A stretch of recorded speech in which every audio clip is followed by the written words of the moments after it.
Amigos de Blandi al Vivo, qué placer conocerla. La verdad es que la admiro desde hace muchos años. Es un ícono de belleza, es un ícono de elegancia, es un ícono de glamour y es una de las actrices y modelos más conocidas de Brasil. Muchos de ustedes recordarán este rostro por diferentes telenovelas que han visto como El Rey del Ganado, Mi Bien, Mi Mal y su más reciente éxito llamado Reyes. Es una reina de verdad. Ella sí es una reina. Boa noite, Silvia Pfeiffer. Que prazer lhe conhecer. Tudo bem? Muito boa noite, um prazer. Finalmente conseguimos nos encontrar aqui e eu Sí, poder participar, falar um pouquinho. pues essa é outra história que depois se la vamos a contar, porque Silvia disse isso. Pero bueno, importante que a gente está aqui, importante que a gente vai poder conversar de toda a sua história, seus personagens e desse projeto tão bonito que agora está no Max, no streaming do Max, né? E que está sendo visto por toda a Latinoamérica, né? Que é Reyes, como a gente chama cá, ou Reis, não? Onde você faz a primeira face, aquela rainha dos filisteus aí. É, não, mas essa aí é a sua primeira novela de época? Sua novela bíblica, né? Minha primeira novela de época, E já foi. primeira novela bíblica e de época, né? Quer dizer, podia ter feito uma época um pouco mais recente, foi uma época de 700, 800 anos antes de Cristo. Então, e aí você, junto com o Anselmo Vasconcelos, foram os reis da Filisteia, Isso. né? Me Só, conta um pouco essa experiência de fazer a Anainé, eu correto o nome aí? Anainé? Anainé, Anainé, sim. Bom, eu nunca tinha feito época, né? Então, assim, é um trabalho. Eu já sabia, eu tinha conhecimento de que você fazer época, você já tem a questão do texto, né? O texto, ele já é um texto um pouco mais duro, diríamos assim, um pouco mais, não é tão orgânico, porque não, né, as palavras são outras, a estrutura do texto é outra. As roupas também, né? As roupas te deixam um pouco mais, não é a roupa que você está acostumado a usar, até fisicamente você já tem uma movimentação diferente. Nós, logicamente, que trabalhamos muito também a história toda. A gente teve uma palestra de um historiador, professor de história, lá na Record, e eu também fiz uma aula à parte, com um professor de história, para me informar um pouco mais o que era realmente a Filístia, o que é realmente os hebreus naquela época, né, de onde surgiram os confrontos, que na realidade esses confrontos, infelizmente, estão aí até hoje, né? É, É, é a faixa de Gaza, exatamente ali, a Filístia é a faixa de Gaza. E então é um trabalho muito rico nesse sentido, que você tem que se transportar de alguma forma para aquela realidade, para aquele pensamento, para aqueles hábitos. E logicamente que isso tudo ajuda quando você tem uma roupa, né, não só a indumentária, mas os objetos de cena são completamente diferentes, né? O copo é diferente, o prato é diferente, a cama é diferente, é tudo. Então, realmente, isso é muito interessante. A gente sai realmente do habitual, né? Do corriqueiro, da rotina. Mas é um desafio, porque a gente não está acostumado nisso. A gente tem que se inserir a essa nova realidade, de uma maneira mais orgânica, mais natural, e às vezes é difícil. Mas foi um grande desafio, foi muito bom, muito bom. É bom a gente ser desafiado, né? A gente tem que procurar ferramentas novas e. exatamente. E não como que se diz? Uma roupa que muda tudo. Você tá com o cabelão longo, né? Era muitas horas de maquiagem, A maquiagem não, porque a maquiagem era muito pouca. A maquiagem era mais caracterização, uma então, maquiagem. né? O cabelo, sim, porque era uma peruca que eu tinha que botar todos os dias de gravação, eu colocava a peruca.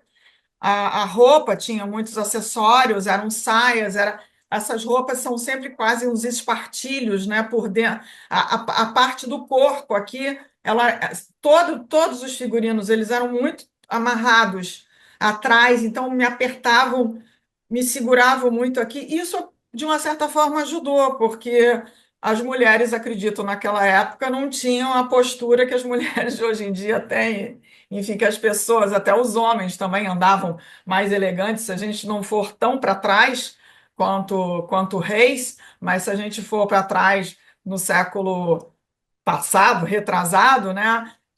Os homens usavam, às vezes, uma bengalinha, um chapeuzinho, então a postura também era diferente. O que hoje em dia não tem, todo mundo usa jeans, camiseta, então isso já te traz um comportamento, uma atitude, diferente. Então, nesse sentido, ajudou muito que o tempo que a gente fica lá botando o cabelo, botando os adereços. A gente tinha tatuagens, né? As tatuagens eram tatuagens de, não é de Rena. rena, era uma colagem. Ah, colagem. Botava assim, tirava e ficava.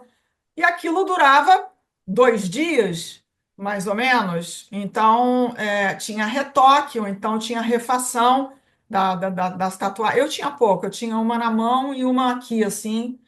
Então, pô, mas os homens, é, aliás, eu contracenei praticamente só com homens, né? Tinha só uma mulher que era a Pamela Tomé, que fazia a mulher do filho que vazou para o outro lado, para o hebreu, e depois voltou. Eu não sei se você já estreou. Então, já Já, estreou já, e já. isso tudo já sabem, então, né? Nesse momento tem duas fases no streaming, né? A primeira e a segunda já. Porque Ah, já tem são as duas. várias fases lá. Acho que a primeira Aham. tem 40 e tantos capítulos e a segunda não lembro, mas eu sei que está lá também. Então, no, ustedes que pueden ver el streaming de Max, la plataforma de Max, podrán ver las dos primeras fases de Reyes. Justamente en la primera es donde Silvia hace el papel de Ana Inel, la reina de los filisteos, y obviamente ver todo el trabajo y el despliegue en cuanto a caracterización, en cuanto a escenarios, en cuanto a todo esto, como las características telenovelas bíblicas de la red de Record, que ahora son tan populares, Silvia, en Latinoamérica. Todas ellas han llegado a Latinoamérica y han sido éxitos de la televisión abierta e agora no streaming, né? Que Reis está com tudo aí, está chegando em quase todo mundo. Então o alcance tem sido incrível. Eu considerei, não é porque eu fiz, não, mas eu considerei um trabalho, um produto muito lindo, muito bem cuidado. Eu não sei se você sabe, mas o diretor é argentino e, Sim, e totalmente do mercado de cinema. Ele está acostumado a fazer cinema e veio fazer aqui. Então, ele deu esse toque de cinema. Foi muito gostoso, foi muito bom fazer. Fora que minha família é uma família encantadora. Eu continuei amiga dos filhos, do Anselmo, que fez o marido, dos outros que também eram os primos ali, uns queridos, que uns queridos. maravilha. Ficamos Pois muito amigos. eu tive a sorte de conversar com a Anselmo. Ele me contou do diretor argentino, de tudo que vocês passaram aí. Foi muito, muito legal, muito bom de fazer. Então, Foi. é uma maravilha, mas você tem muita história para contar, Silvia. Você tem uma carreira linda, não só como modelo, que eu sei que agora você voltou para as passarelas. É, Incrível, não? Da mão de um dos desenhadores mais importantes do Brasil. Vamos falar um pouquinho disso que aconteceu há dias, nada mais, no São claro, Paulo Fashion Week? sim. Como que você É, aceitou voltar assim? eu fiz o desfile do Lino, que é esse desfile que você se referiu Sim. agora. Eu também já tinha feito o desfile para ele há um ano e meio atrás, Ah, e tá. já tinha feito umas outras duas grifes também há 2 anos passados. E uns 2 anos passados, exatamente, uns 2 anos passados. E assim, não é que eu tenha não feito desfiles até então por opção. Eu cheguei a fazer desfiles quando já era atriz, eu fiz desfiles. Cláudia Raia, Fábio Assunção, vários outros modelos vários outros atores, modelos que não são mais modelos, que são mais da minha geração, e atores também. Assim como o Sérgio Maroni. O Sérgio Maroni, o ator, fez esse desfile que eu fiz essa semana, agora, domingo passado, em São Paulo. Ele participou. Então, são pessoas que, de alguma forma, o designer, né, o estilista, se identifica com aquela pessoa, ou gosta daquela pessoa por algum motivo, aquela pessoa tem uma projeção, diríamos assim, não é necessariamente celebridade, mas ela é uma figura conhecida e que interessa ao estilista, ao designer, trazê-la para desfilar. Eu tenho a vantagem, não sei se a gente pode chamar assim, de já ter sido modelo. Então, eu trago um nome também, não só como atriz, mas eu trago um nome como modelo pela carreira que eu fiz. Então, é muito gostoso. Não é mais a modelo Silvia Pfeiffer que está na passarela, é a atriz Silvia Pfeiffer. Mas é claro que tem uma carga aí, uma participação da Silvia Modelo, que tem muita gente na plateia que me conhece desde aquela época, Não. né? Jornalistas de moda, produtores de moda, organizadores de eventos e outros modelos também que participam. Então, é como se eu voltasse um pouco àquela minha vida, àquela minha experiência. E poder trabalhar, por exemplo, porque eu trabalhei com o Lino, a primeira Lino Vila Aventura, que é o designer do domingo passado, eu trabalhei com ele pela primeira vez em 86, se eu não me engano. E eu me tornei atriz em 90. Então, eu tive poucos trabalhos com o Lino até me tornar atriz, na realidade. Eu fiz um desfile com ele, depois eu fiz mais um no final dos anos 80, e aí depois fiz mais um quando eu já era atriz.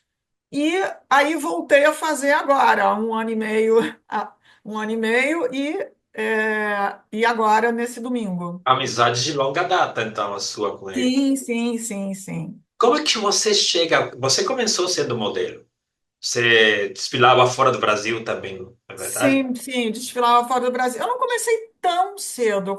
Eu já tinha 19 anos. 19 anos não é tão cedo. Tem Ah, meninas que começam com 14, 15, 16 mas você já anos. tinha estampa, era uma mulher que tem os padrões que queria, né, naquela época, que era importante para chegar a ser uma modelo. Sim, Isso levou a você a viver, a morar fora do Brasil também? sim, eu trabalhei muito em Paris e trabalhei em Milão. Eu trabalhei muito, muito diretamente com quem eu mais trabalhei, diríamos assim, nessa minha experiência fora do Brasil, foi com o Giorgio Armani. Eu Uau. fazia, eu fazia o press release dele, eu fazia os fittings dele, as provas de roupa para os desfiles. Ah, tá. Então a gente ficava experimentando as roupas lá que ele produzia para ver se estava bom, se precisava mudar alguma coisa. Então isso levava às vezes 2, 3 dias de trabalho dos fittings. Fazia os desfiles também.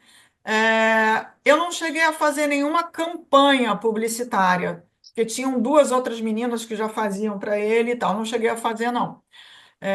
Adoraria ter feito Com uma campanha certeza. do Giorgio Armani, mas fiz muito press release, fiz matérias de jornal que já sabiam que eu fazia esse trabalho para ele, que me chamavam, jornais locais, e, e foi uma experiência muito, porque é um cara brilhante até hoje, né? O trabalho com ele foi muito interessante, muito enriquecedor.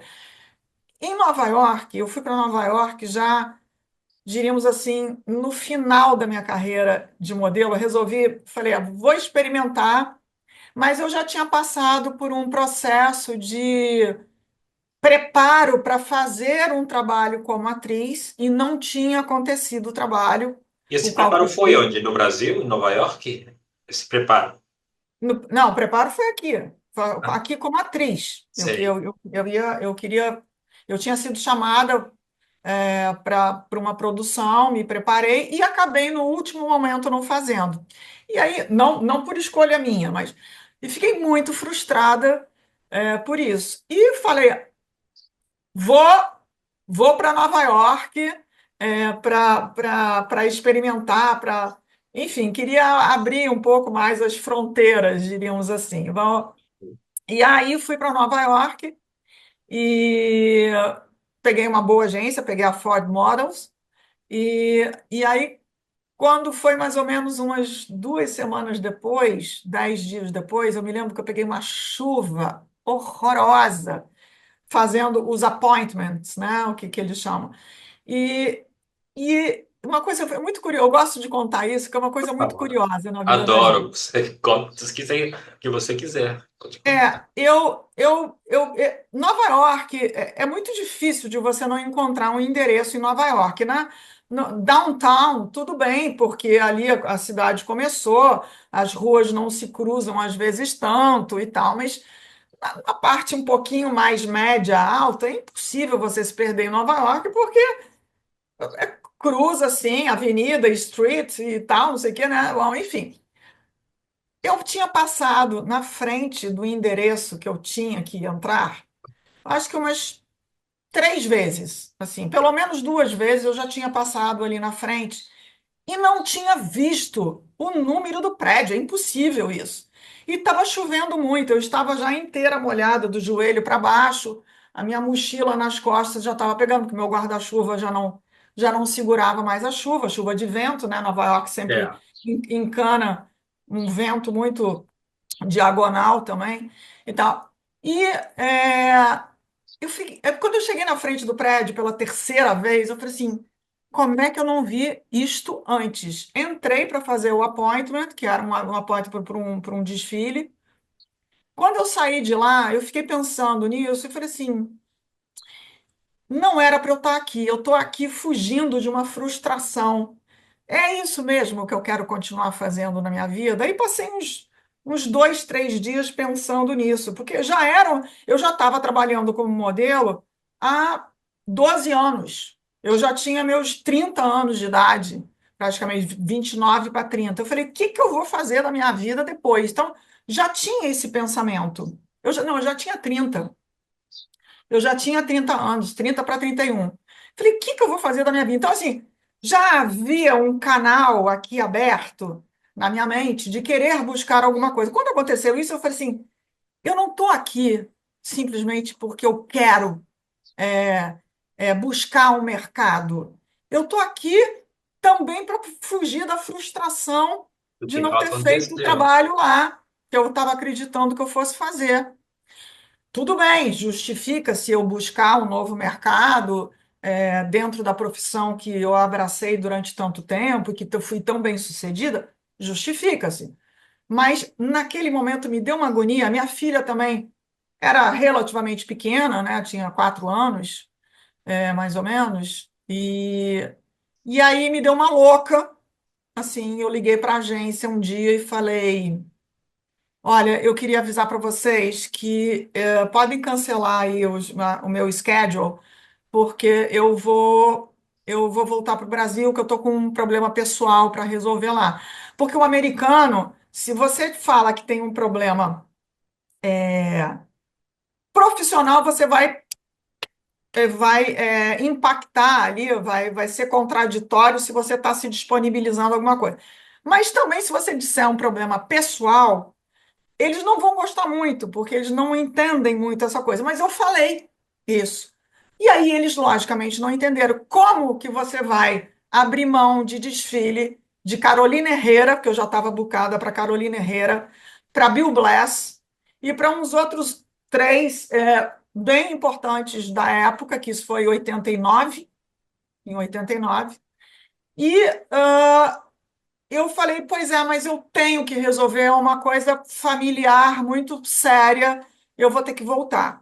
E eu me lembro que no dia que eu cheguei aqui, eu recebi um telefonema, me ligaram para minha casa, naquele tempo não existia celular, É, telefone e fixo. telefone móvel, me ligaram perguntando assim: que dia você está voltando?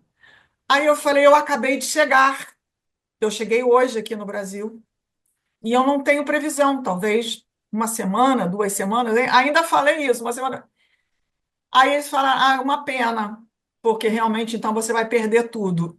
E esse tudo eu tomei como uma postura realmente, que eu acho que o americano assim, é difícil dele entender que você vai estar priorizando alguma outra coisa, e principalmente a sua vida profissional, a sua carreira, por uma coisa que eu nem expliquei o que que era, porque na verdade eu não tinha o que explicar, era uma coisa psicoemocional, Pessoal, uma coisa do meu coração, era uma coisa, uma opção minha, né? Fiquei um pouco triste ao mesmo tempo, pô, tô aqui e tal, não tenho nada certo, né, como atriz, nem vou continuar minha vida de modelo aqui, tô acabando uma coisa lá. Mas isso, olha só, isso foi em 89. Em 90, acabou acontecendo o primeiro convite como atriz. Então, assim, em menos de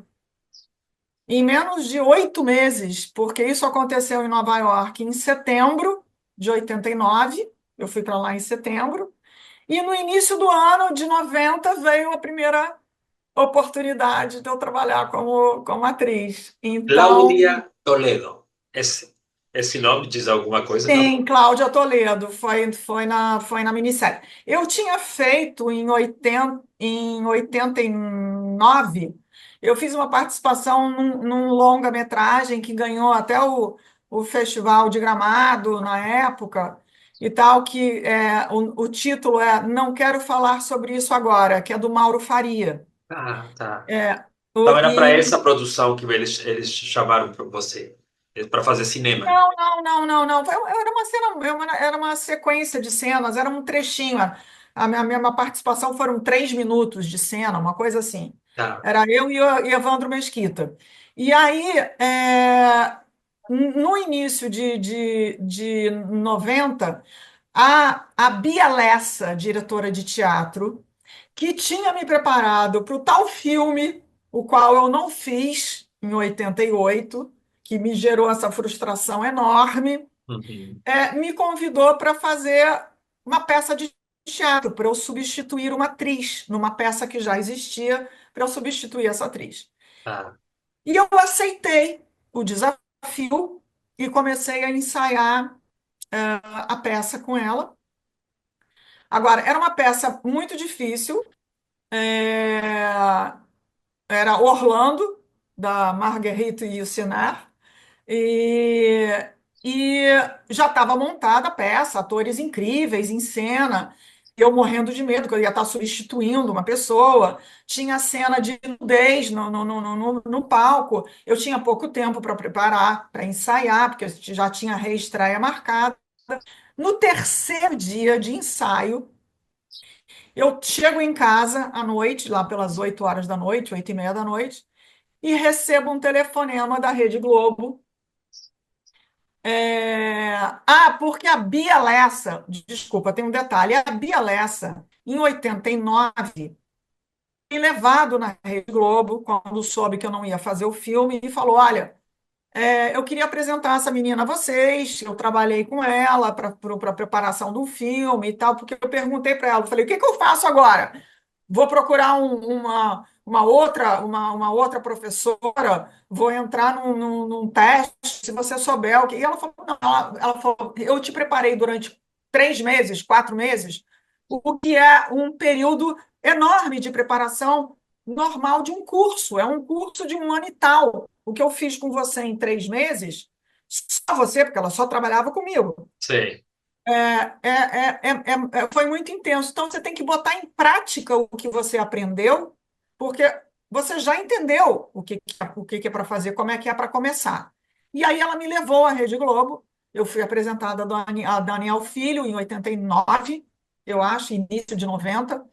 É, ele me falou, aí o Biratã quis me conhecer pessoalmente, mas disse que eu não tinha o physique de rôle para entrar na produção que ele estava fazendo e que ficava para uma próxima. Aí, neste meio tempo, até eu receber esse outro telefonema, quando eu contei para você que eu estava já na preparação do teatro, A peça. é, o Talma perdeu a atriz com qual ele queria trabalhar nessa produção que era Boca do Lixo. Sei. E ele propôs à Rede Globo o seguinte: já que eu não tenho essa atriz que eu quero, eu queria lançar alguém, eu queria botar alguém novo. Olha só como é que é o destino, né? Não. O que era Destino para é isso. você tinha que chegar, né? E aí a produção dele me ligou, perguntando, ele depois veio ao telefone, isso tudo na noite que eu cheguei e ensaio, e perguntando assim: nós gostaríamos do teu endereço para te mandar, saber se você quer. Só que tem que ser muito rápido, porque a gente precisa resolver isso logo. A pessoa me entregou o texto na mesma noite. Foi um portador lá na minha casa, me entregou o texto à noite. Eu comecei a ler, quando cheguei menos da metade, eu falei, vou fazer isso. Agora, o problema era eu abrir mão do teatro. No dia seguinte, eu estava na reunião com o Talma, fazendo uma reunião com o Talma, e com os outros atores, ele me explicando lá as coisas. 72 horas depois que eu li isso, depois dessa reunião, que aí teve prova de roupa, teve não sei o quê, eu estava em São Paulo, começando a gravar, eu não tinha tempo nenhuma, e foi uma loucura, foi uma loucura. A Boca do Lixo foi assim, o anjo da guarda comigo e o Talma dando conta de tudo, ele tirando de mim o que ele precisava tirar. Isso é a importância de um diretor, a visão e o texto. Porque se você não tem um texto bom, fica muito mais difícil de você chegar a algum lugar. E o Talma conseguiu trabalhar comigo assim, pacientemente, sabendo da minha inexperiência, tirando o que conseguiam tirar. E para mim foi muito difícil, porque tinham cenas explícitas de sexo, né? Não eram nem sugestivas, cenas explícitas de sexo. Não Nossa, era um sexo, não era uma pornografia, mas cenas é, eróticos. bem eróticas, bem importantes, diríamos assim, porque tinha todo um contexto realmente para isto existir na história. E aí, como foi sucesso, entre aspas, porque eu recebi muita crítica depois desse trabalho, me chamaram automaticamente para o Meu Bem, Meu Mal. Isadora Venturini, Isadora para mim foi a Venturini. sua carta de apresentação. Eu amei É, essa vilã, eu amei a elegância dela, o jeito é, dela. Seu filho era o Fábio Assunção naquela época, não, né? Tudo que você isto. fez. Foi a primeira novela, eu acho que no caso das suas novelas, foi a primeira novela de exportação, aquela que saiu do Brasil, porque Boca do Lixo foi uma minissérie que eu assisti no Brasil, mas Meu Bem, Meu Mal correu o mundo, né? Então aí todo mundo lembra, assim como todo mundo lembra da sua Leia Messenga, todo mundo lembra bem Não, da é sua porque Isadora assim, Venturini, né? as histórias, quando elas são muito bem armadas, quando elas são bem escritas, quando elas têm realmente um conteúdo e a direção entende isso, é muito difícil da gente esquecê-las, sabe? Eu acho que o Meu Bem e Meu Mal, ela tinha uma consistência, ela tinha uma direção muito boa, e os personagens eram muito bem desenhados. E isso aconteceu também no Rei do Gado. É muito bem desenhado os personagens todos. Quando você tem um personagem bem desenhado, a história, ela te chama, você entra mais fácil na história, você encontra o tom da personagem de uma maneira mais fácil. E aí aconteceu isso. Aí desencadeou uma novela atrás da outra. Nos anos 90 eu fiz muitas novelas, né, seguidas. Tropicaliente, Patrulleras Peligrosas, El Rey del Ganado, Torre de Babel, El Clon, donde también tuvo una participación especial, Celebridad, donde también tuvo una participación especial. Eu estou falando daquelas novelas que a Sim, Globo exportou, né, para fora e que você estava lá também fazendo as sim, personagens incríveis nesse sim, sentido. Eu acho que a gente tem muita coisa para falar. Vamos fazer uma segunda parte para a gente continuar falando. claro. Eu já estou muito interessado nessas histórias. Aliás, eu disse e repito, você tem muitas histórias para contar. Então, vamos fazer uma segunda parte, porque o tempo está quase no final, mas eu quero ouvir mais. ¿Tá Tá certo? bom. Ok. Entonces, espérennos que vamos a hacer la segunda parte de esta entrevista. No se nos pierdan porque yo tengo muchas historias, mejor dicho, yo no, ella tiene muchas historias, Silvia Pfeiffer. Así que ya volvemos de aquí a poquito y lo que ustedes quieran preguntar, pues me lo preguntan y yo lo traduzco para todos ustedes. Una mujer muy interesante de la cual no quiero perder ni un solo minuto, así que ya volvemos. Esto es Vladi al vivo, primera parte con Silvia Pfeiffer.